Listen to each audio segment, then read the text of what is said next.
everyone out there. It is Amanda back, Pixie Dust Mom, and I am sharing today about DVC. DVC is kind of a hot topic in some circles. Some people don't know a lot about it.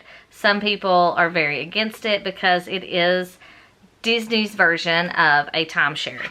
And in some cases that's a good thing, and in some cases that's, you know, maybe it's not everybody's thing.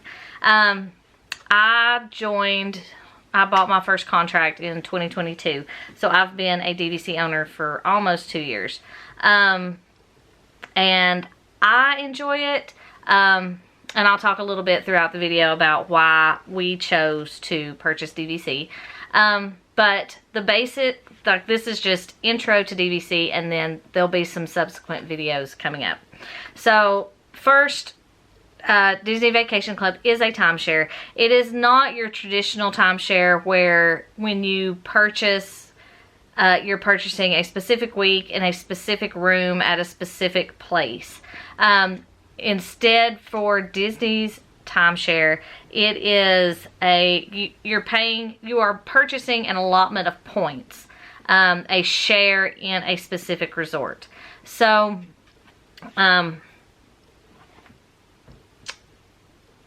so in this instance, you can use those points at the resort you buy at, or at a later point, you can use those points to stay at any of the Walt Disney World DVC resorts.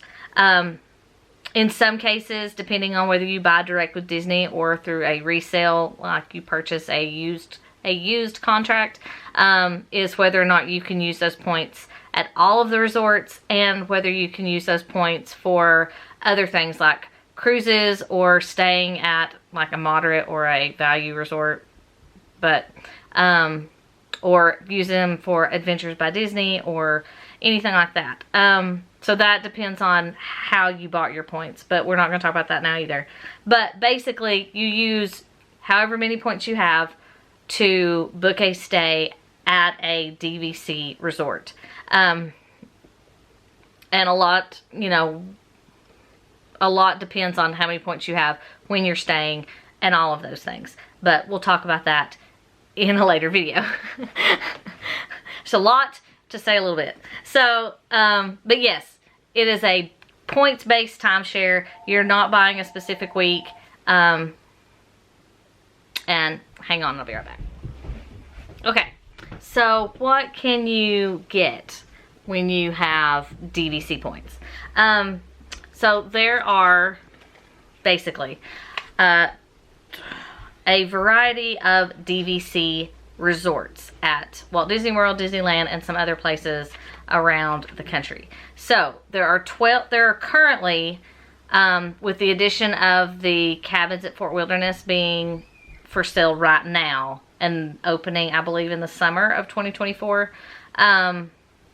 there will be 12 DVC properties at Walt Disney World. So these include Grand Floridian, the villas at Grand Floridian, the Polynesian villas and bungalows, the Bay Lake Tower at the Contemporary. You have Copper Creek villas and cabins, and Boulder Ridge villas at Wilderness Lodge. There's the cabins at Fort Wilderness. There's Beach Club villas, Boardwalk villas. The Riviera is a standalone DVC. It doesn't have a hotel side, it's just the DVC. Old Key West is standalone DVC, and Saratoga Springs is standalone DVC. And then you have Animal Kingdom Lodge, Jumbo House, and Kidani Village. So, and they count as one, whereas Boulder Ridge and Copper Creek count as two separate ones, because they have different associations. So that is the 12 for Walt Disney World. There's also 2 at Disneyland. You have the Grand Californian and the Disneyland Hotel, or the villas at the Disneyland Hotel or something. So 2 at Disneyland. Then there's 1 at Hilton Head Resort in South Carolina. There's 1 Vero Beach in Florida. And there's Aulani in Hawaii. So I think that covers them all. So those are all of the DVC options. If the resort has a new association as of, I want to say 2019, which the Riviera was the first one. So that covers the Riviera, the Disneyland Hotel Villas, and the cabins at Fort Wilderness. All of those are part of kind of the new collection. All the others would be considered legacy collections. So if you have resale points, if you bought resale points after a certain point, which if you buy them now, you're part of this group, you can't use resale points at any of those resorts, at any that were built after Riviera. So Riviera on, you have to have, you can only stay there using direct points unless you were kind of grandfathered in from when the changeover happened, which I want to say was like 2016 or something. I'm not sure. That was before my time. So you have all those resort options. You can book at your home resort at 11 months prior to your trip, or if you want to stay at a resort that you don't have points for, or that's not a home resort, you can book those at 7 months prior to your check-in date.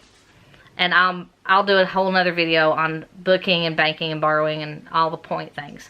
The last thing I want to talk about was your accommodations. So the accommodations that you get staying in a villa are different than the accommodations you're going to get staying on the hotel side of any of these resorts. So first off, even if you're in a studio, you have access to free laundry facilities. Whereas if you're on the hotel side, you have to pay for laundry facilities. In the 1-bedroom and larger, you actually have laundry in your room. So you have a washer and dryer in your room. If you have a 1-bedroom or larger, you have a full kitchen in your room. And some resorts, not some, a few, a couple, have an extra bathroom. Bay Lake Tower and Animal Kingdom Kidani Village, I know for sure, have 1-bedroom, they have 2 full bathrooms, and a 2-bedroom, they have 3 full bathrooms. And then in a 3-bedroom, I believe there's 4 full bathrooms. So that kind of helps with that. I think all the 3-bedrooms have 4 bathrooms though. I could be wrong, but I know there's several of them. Especially the ones that are like 2-story ones. I'm pretty sure they all have 4 bathrooms. So anyway, so there's all those. So you have studios that sleep 4 to 5, 1-bedrooms that sleep 4 to 5, 2-bedrooms that usually sleep somewhere between 8 and 10, 3-bedrooms sleep 12, I think is the max they usually say for those. And then also there's cabins at Copper Creek, and they're standalone units. Cabins at Fort Wilderness, which are standalone units. Bungalows at the Polynesian, which are out over the water. The Tower Studios at Riviera only sleep 2 people and don't have like a regular bed. It's just a Murphy bed. And then the Treehouse Villas at Saratoga. So all of those are kind of alternative accommodations that aren't like in the regular hotel part or buildings, whichever. So that's kind of the basics of DVC. So that's, you know, what it is. You get points. You use them to book stays at those resorts in those types of accommodations. Obviously, your studios are going to be cheaper than your bigger rooms, but it also depends on which resort you're staying at, because some resorts cost more than other resorts point-wise. Some resorts, and then also time of year that you go is going to affect how much things cost.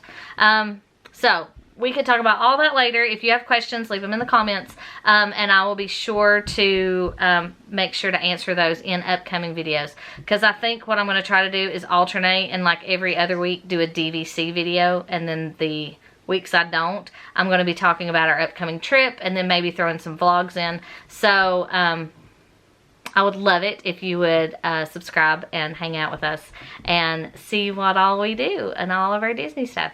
So I'll talk to you guys later. Bye.